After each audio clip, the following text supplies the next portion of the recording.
দিদি তুমি রান্নার চাল চুরি করে বিক্রি করছো, ভাসুর আসুক আমি সব বলে দেবো। তুই যদি তোর ভাসুরকে বলিস তাহলে তোর পেটে যে আছে তার মরা মুখ দেখবি।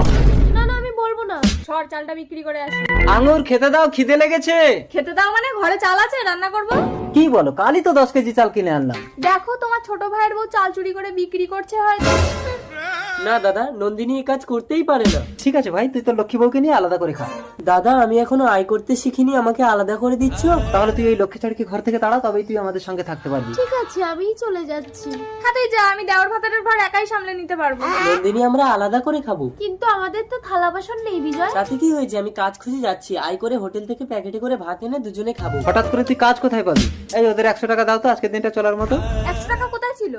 আরে কালই তো আমরা দুই ভাই কাজ করে তোমার হাতে 300 টাকা এনে দিলাম। তুমি কি আমাকে সন্দেহ করছো? হ্যাঁ তো, চাল না হয় বাইরে থাকতো, নন্দিনী চুরি করে, কিন্তু আলমারির চাবি তো তোমার কাছে। ও, নন্দিনীর পেটে বাচ্চা হলো তাকে তোমরা মাথায় তুলে রেখেছো? ঠিক